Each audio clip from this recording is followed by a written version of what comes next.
Assalamualaikum, hello, welcome back to my channel. Oke guys, balik lagi ya bersama aku Nelly. Seperti biasa ya, aku bakalan melihat sebuah video. Dan video kali ini teman-teman yang mau kulihat ini tuh ada sebuah video, judulnya bagaimana bisa menandingi Indonesia.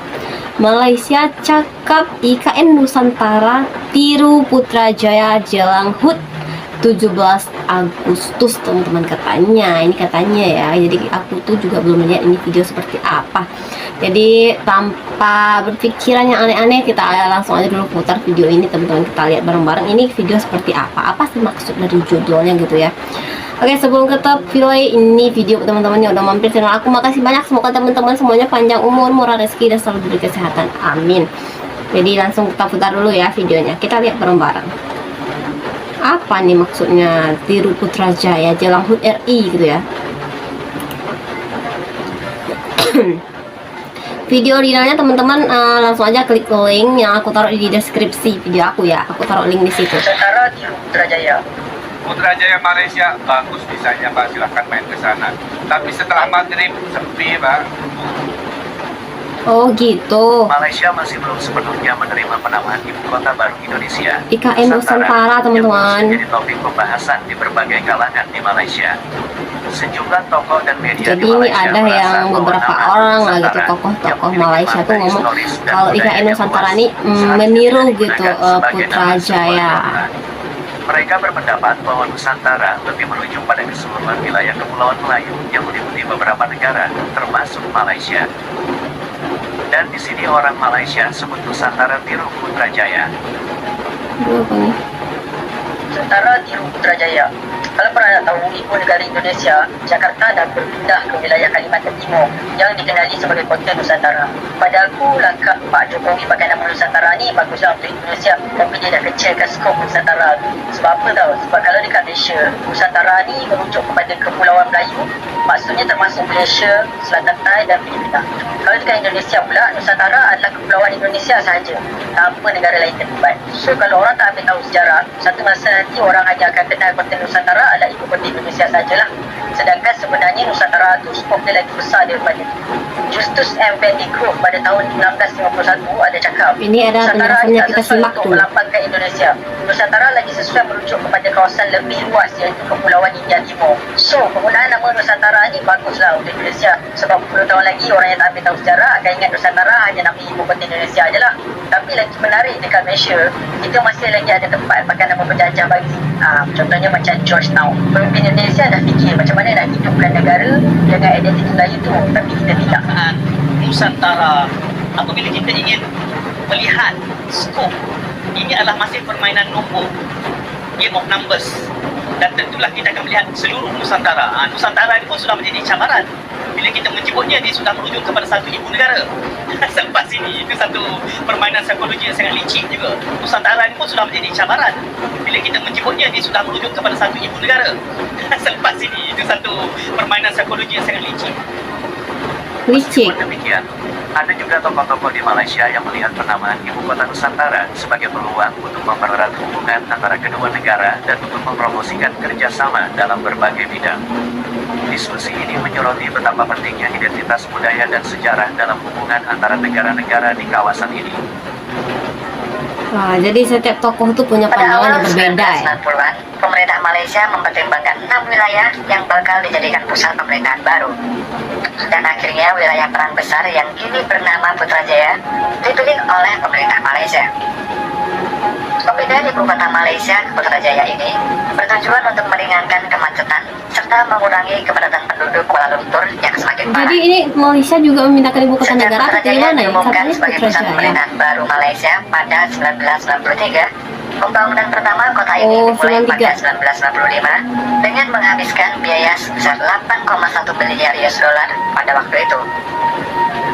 Besarnya biaya tersebut mendapatkan kritikan dari pihak oposisi karena dinilai sebagai bentuk pemborosan, serta ditambah lagi pada saat itu kondisi ekonomi Malaysia tengah susut 6% akibat krisis moneter yang melanda Jadi ini ASEAN. dahulunya nih teman-teman ya. Tapi meskipun itu, proses pemindahan tetap dilanjutkan oleh Presiden Mahathir. Tuh, masih Meski harus lanjut ya. membatalkan beberapa proyek besar seperti jalan raya dan bendungan listrik tenaga air senilai 6 miliar US dollar atau setara 72 triliun rupiah. Pembangunan Putrajaya ini dinilai cukup berhasil karena dalam prosesnya pemerintah Malaysia memperhatikan segala aspek kehidupan, termasuk mengedepankan bangunan dengan prinsip hemat energi, air, dan juga listrik. Untuk jumlah penduduk Putrajaya juga semakin meningkat tiap tahunnya.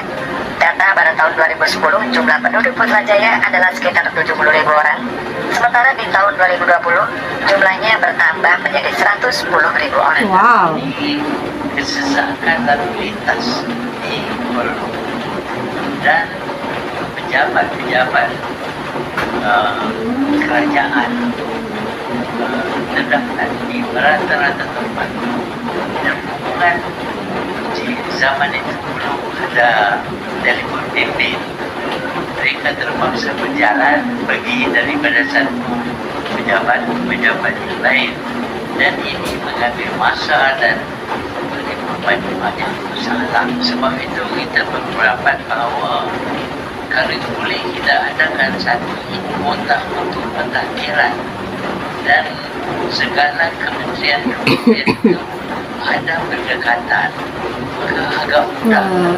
Jadi dahulunya sempat ternyata ya Itulah di idea Malaysia yang itu datang. ingin memindahkan juga ibu kotanya gitu Lapangan ke terbang di sini, Putrajaya ini teman-teman, di sini, jadi nak cari tempat untuk dan penduduknya selalu meningkat nih bertakbir. di Putrajaya. Kita cari di antara Subang dengan Kuala Lumpur, itulah kita dapat Putrajaya. Juga asalnya ialah di estate kelapa sawit.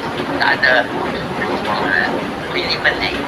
Kalau kita nak bagus ke bandar yang baru, jangan pilih bandar yang sudah terdiri, kerana akan ada banyak rancangan, ada ground cable, macam-macam ada. Sebab itu kita pilih Putrajaya. Selanjutnya, menurut kurator IKN Ridwan Kamil, inilah ibu kota yang sukses dan gagal. Bapak-bapak yang duduk di sini, Bapak Ibu, Bandung harus batal bersyukur jadi ibu karena kota kita Hindia menjadi Belanda pelaku sejarah di hari ini. Saya sampaikan ke Bapak Presiden, Pak, membangun ibu kota negara tidak mudah, banyak yang gagal. Ini contohnya. Berikut. Myanmar punya ibu kota. Naypyidaw, kayak gitu ya. Sepi, Pak, karena kotanya tidak didesain sebagai kota, hanya pusat pemerintahan. Pindahin kantor doang. Jadi ada ibu kota yang gagal gitu ya. Namanya kota formal informal, kaya miskin bercampur. Sifat kota itu harus bercampur, Pak. Semua golongan harus ada. Jangan dicontoh. Makanya Pak Bambang ya berikut. Putrajaya Malaysia bagus desainnya, Pak, silahkan main ke sana. Tapi setelah maghrib sepi, Pak. Oh, jadi ini Putrajaya Malaysia itu ya desainnya bagus, cuman katanya kalau siap maghrib sepi gitu. Namanya kota, siang rame, malam juga rame. Malam rame gitu ya. Karena semua jenis kegiatan ada di sana. Kira-kira. Berikut. Yang terbaik di dunia pendapat saya adalah ibu kota Amerika Serikat. Didesain seperti IKN dari nol, Pak, pakai sayembara pula. Dan butuh 100 tahun untuk menjadi Washington DC hari ini. Makanya Bapak Ibu jangan berharap dalam hitungan 5 tahun IKN akan luar biasa, harus bersabar. Kita Bapak Ibunya yang mendirikan IKN, anak cucu kita yang nanti menikmati IKN sebagai kota kelas dunia di 2045. Itu urutannya. Yang berikut. Australia juga sama, Pak.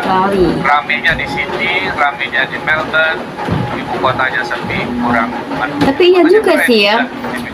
Di negara-negara maju tuh kan banyak juga tuh yang terkenal kota ini, tapi ibu kotanya ini gitu. Adalah ibu kota yang terlalu luas. Brasilia. Jauh-jauhan, akhirnya kurang manusiawi. Orang susah jalan, kepanasan. Makanya di daerah yang banyak manusianya harus punya konsep namanya livable. Kirinya ada orang jadi ada ya kategori ibu kota gagal gitu ya. Jalan kaki, kita gagal sebagai kota yang manusiawi. Mana-mana harus naik kendaraan, mana-mana harus naik mobil. Ini kota kita mengulang kota yang kecil. Brasilia ini undang-undang. Kota Nusantara, ibu kota baru Indonesia tidak hanya menjadi tren di Indonesia, tapi juga di dunia internasional. Dan menjelang hari ulang tahun Indonesia ke-79 di IKN, mata dunia akan tertuju ke Indonesia. Nah teman-teman, itu dia videonya udah kita lihat ya. Oh, jadi itu menjelaskan teman-teman. Ternyata dahulunya ibu kota Malaysia juga sempat pindah ke Putrajaya, dan desainnya juga kelihatan banget sih bagus tadi ya. Cuman katanya Siak Negeri itu sepi gitu. Padahal kalau yang namanya ibu kota, mau pagi, mau siang, mau malam pasti rame banget ya. Gak pernah sepi gitu. Tapi katanya nih Siak Negeri itu sepi gitu. Makanya dibilang kayak ibu kota gagal gitu teman-teman ya. Tapi emang benar sih, banyak banget negara-negara maju. Negara maju tuh kota yang terkenalnya misalnya ini, tapi ibu kotanya beda lagi. Alasan yang kayak gitu ya. Jadi ternyata salah satunya ada kayak gitu guys teman-teman alasannya ya. Jadi ibu kota tuh nggak cuman dijadikan tempat nggak cuman tempat untuk pemerintahan doang, tapi untuk semua jenis apapun itu ada di ibu kota itu ya. Makanya ibu kota tuh identik banget dengan rame, nggak pernah sepi ya. Waduh, tapi semoga aja sih nanti IKN Nusantara ini rame ya teman-teman, karena ini masih dalam proses pembangunan juga ya kan. Karena sama ini terkenal ya Jakarta seperti apa ya, macet yang minta ampun gitu ya. Oke, kita lihat aja lah ke depannya gimana IKN Nusantara ini teman-teman ya. Tapi kemarin 17 Agustus udah di itu ya, upacara HUT RI ke-79 kemarin udah di IKN Nusantara ya. Walaupun di Jakarta tetap ada, setiap daerah yang kemarin HUT RI pasti ada gitu. Cuman kemarin udah dipakai di IKN juga gitu ya. Oke, mungkin kali ini kita cukup sekian dulu teman-teman. Kita bisa jumpa lagi next video.